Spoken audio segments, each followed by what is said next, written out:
Dans cette vidéo, nous allons voir ce qu'il se passe pour les quotients. Alors, rappelons un petit peu de vocabulaire sur les quotients. Le résultat d'une division, c'est ce qu'on appelle un quotient. Un quotient a plusieurs écritures possibles. Soit une écriture décimale, avec une virgule ou un nombre entier, soit une écriture fractionnaire.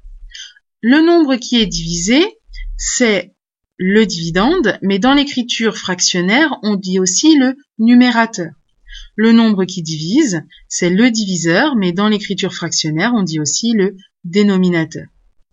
Alors, si je prends le quotient 10 divisé par 4, autrement dit le résultat de la division 10 divisé par 4, il y a deux manières de l'écrire.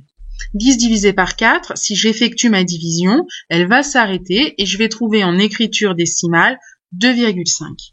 2,5, c'est l'écriture décimale du quotient.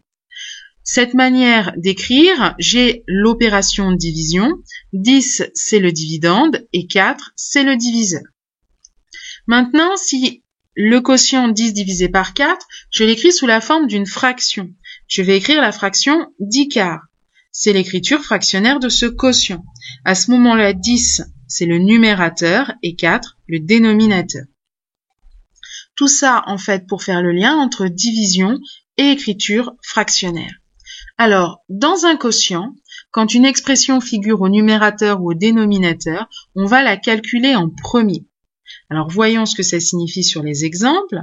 Si je prends le quotient G qui est égal à 2,3 plus 5,7 barre de fraction 2, c'est en fait équivalent à l'opération entre parenthèses 2,3 plus 5,7 et le résultat de cette addition, je vais ensuite le diviser par 2.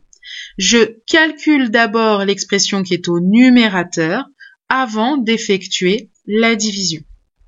Donc 2,3 plus 5,7, ça donne 8, que je divise par 2, et ça me fait 4.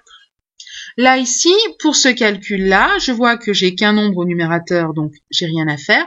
Par contre, j'ai une soustraction au dénominateur. Eh bien, ce calcul, il est équivalent à diviser 14 par le résultat de la soustraction 11 moins 4. Ce que je peux écrire avec des parenthèses, 14 divisé par, entre parenthèses, 11 moins 4. Donc, je vais d'abord faire le calcul 11 moins 4, qui est égal à 7, et je vais diviser 14 par 7, c'est-à-dire 2.